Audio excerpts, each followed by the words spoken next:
Hi everyone, Angus Campbell here, Saturday 20th of July, and after a bit of a break last weekend with the family, then we're back on the case today and progressing again with the Fury. So just to go across the bench here, then there's the starter that we've been playing with recently, now all working. It's got the leads on it, but it's not connected to the battery. But if we just go along the bench here, these are all Allen screws of various sizes in here because we're beginning to fit components, etc., like the rocker covers onto the Fury.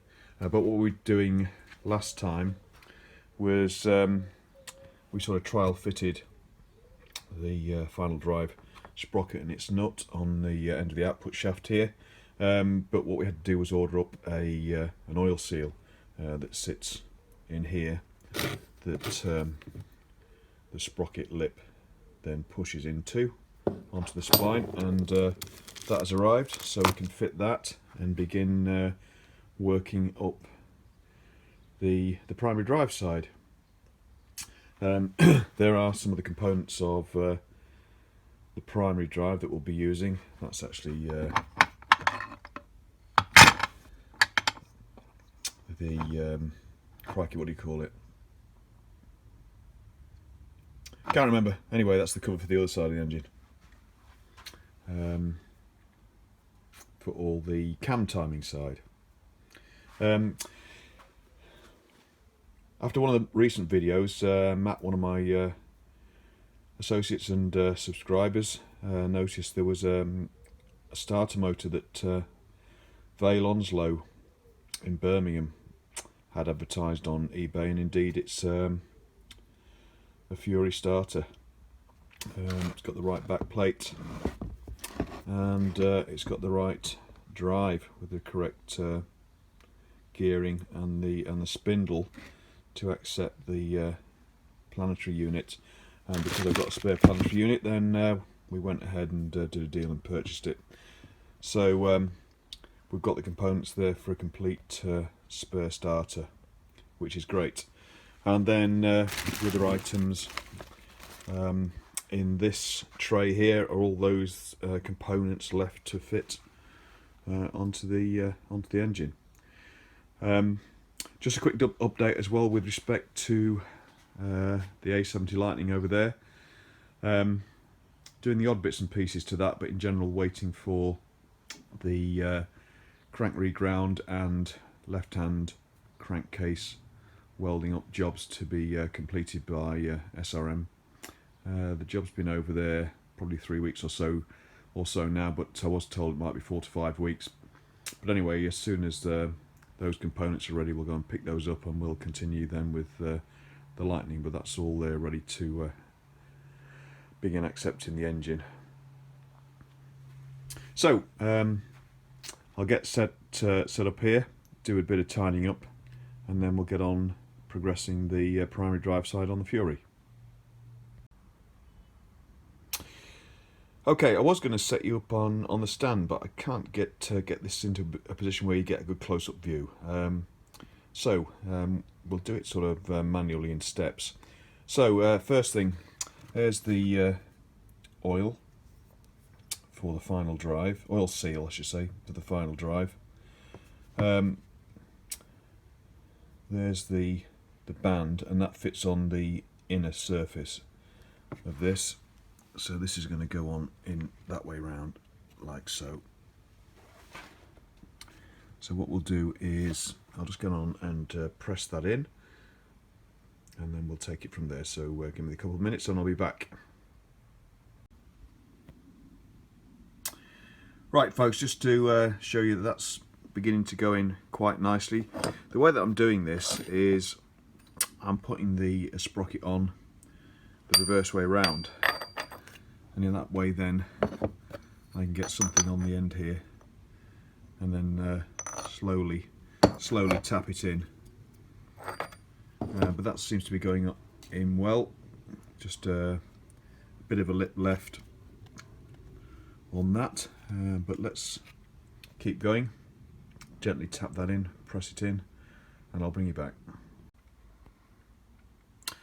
Okay, a good few firm taps later, and there she is. She's in nice and flush, because as I say, we used the reverse side of the sprocket on its splines, so we knew we'd be putting it in square, which is what we wanted, and that's all good. Yep, pleased with that. So now the sprocket should, there it goes, gently push in. It'll be nicely seated in that seal. So what I'll probably do is I'm just going to remove that again and just make sure the shoulder on that sprocket is nice and clean, just in case anything turns. I don't want to actually ruin that seal, so I'll just take it off, clean it up and push it back on, and I'll bring you back. Okay, yeah, it was pretty clean, so I've just made sure that everything's cleaned off with a bit of you know, the plastic wool, etc. It doesn't look shiny all the way around, but it is very nice. It is nice and smooth, and to me that sprocket looks as though it might have been used a little, because focus, because there looks to be a polished sort of ring on it, but certainly it's in very good condition. That sprocket and the teeth show no signs of wear at all. So that can go back in.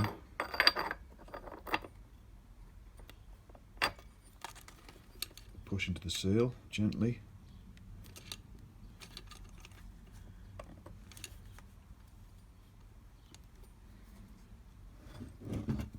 There she goes.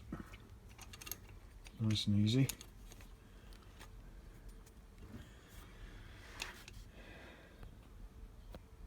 And then we've got the nut. And actually, I do have the tab washer. I wasn't going to fit it now, but I can put the tab washer on there, but obviously not close the tab down yet, because we are going to be stripping this again. So, and there it is. One tab washer. That's not looking too clean either, but actually at this stage, not to worry too much. There we go, nice fit on the splines.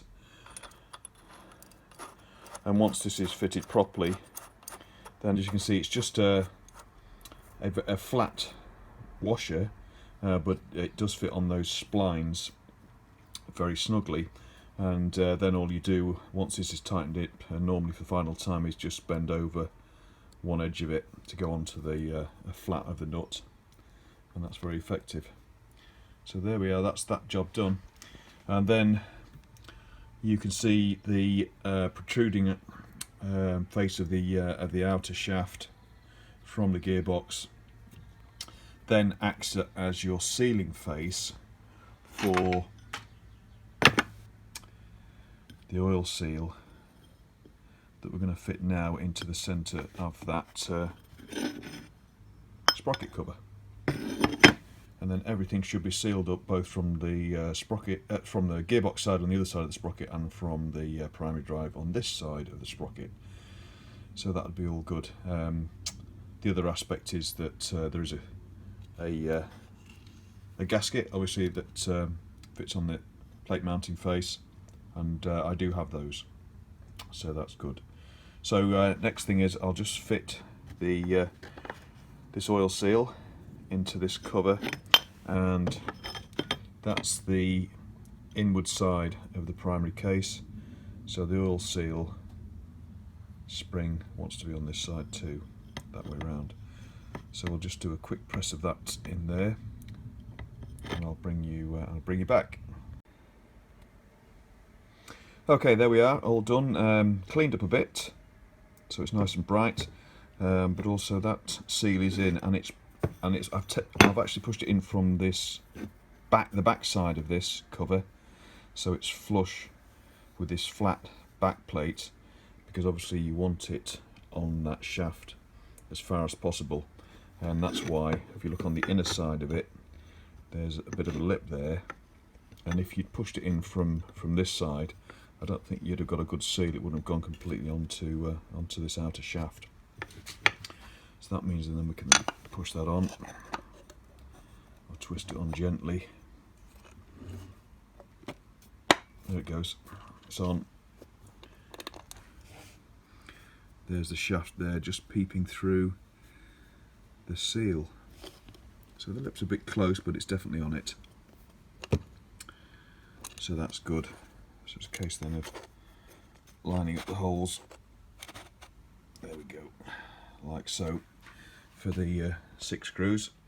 We'll get the 6 screws mounted now. I'll then take the stator off, because this sort of partly assembled side of it then will go into having a look at that to disassemble it, ready to put the clutch, the sprocket and the chain on. So I'll bring you back in a few minutes. Okay, final drive sprocket cover nicely fitted, all the camshaft screws in, and we've removed the stator with its wire guide screw here, so we don't damage the the leads too much. And then we get into all of the components. So in there we've got obviously your primary drive dual sprocket. We have the starter sprag clutch, and then we have the starter drive sprocket. That's just popped out of the sprag at the moment actually, which is why it's turning both ways. And the starter drive sprocket obviously has to run its own needle roller bearing in here and on its own bearing flange, but also you can see that punched on is this plate, which I believe is an oil splash plate, to ensure that oil that's splashing around the back here doesn't go through the rotor and the alternator, but it's splashed back down into that space there. And you can see that there's holes into the needle roller, so that's to lubricate that needle roller there, which obviously is very important, because when the engine's running and spinning, this isn't. It's stationary because it's held by the starter gear, which is up here, and obviously we will refit the starter back on to line up chains, etc. But we'll take all this off now, piece by piece, because there are certain spaces, etc., that we need to use to ensure everything's aligned, and I'm not sure they're in there yet, but let's take those apart and see what we've got.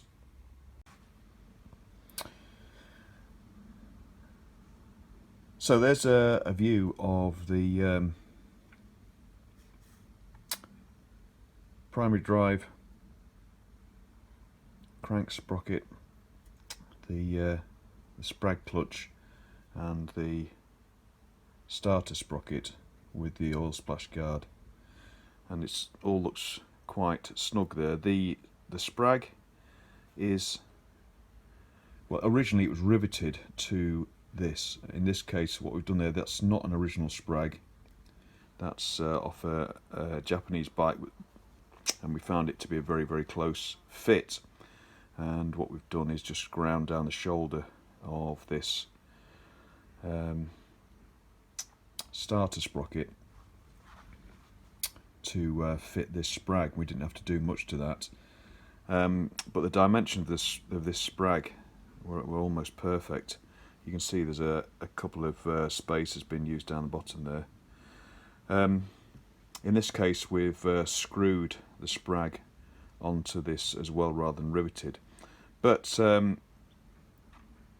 And you might think, well, where's the comparison, etc., and how do you know all this is lining up, etc.? Well, firstly, we've got drawings, but secondly, there is one that's been faithfully recreated from original. You can see that this starter sprocket hasn't got the oil splash plate on it yet, but we do have those in stock, so that's fine. You can see there that that's just popped out because we haven't got the rollers and the springs in yet. They're in that little plastic bag there, as we said before, but that gives you a good view of the components and the fact that this is another original starter sprocket with its internal bush, which pushes out, and then the needle roller spins around that bush. So you can see quite complicated, and obviously a lot going on in here when the engine's spinning quite rapidly. You can see on this side here is the shoulder which the sprag rollers grab, and it was that shoulder that we just had to grind down a little bit on to make this unit fit. And in fact, this unit has much bigger rollers, and I'm tempted to use it actually. This is to original specifications, and I believe at the time they did have a few problems with these after some running, because I don't think they were necessarily man enough for the job. I mean, this motor is not going to get a lot of use anyway. It's going to be it'll be on the road, but we're not going to test it too much. But anyway, that gives you a good view of components, how they fit together. Just make sure we get that the right way round. It's that way around. There we go. There. What we need to check now is make sure we've got all the spaces, etc. I believe that we just need to check what needs to go between the primary drive sprocket and the main bearing. There's quite a lot going on this shaft, and you'll see when we put all this together that it's all very tight and snug. While everything's off there, it just gives you a better view of, you know, another feature here to ensure that the chains were very well oiled is there's a splash catch at the top here, because as you can imagine this is spinning clockwise, so oil's going to get splashed up here, caught here, and then at the back there's a hole drilled that feeds this pipe to drip oil back onto the primary chain. So there's an awful lot going on in here to make sure that there's plenty of oil on the chains, and more importantly on this needle roller. If things do go wrong in there, it could be a hell of a mess. So next thing is to let's open up the parts book, or a copy of the parts book anyway. I do have some original parts books, as you've seen, but obviously in the garage use some copies.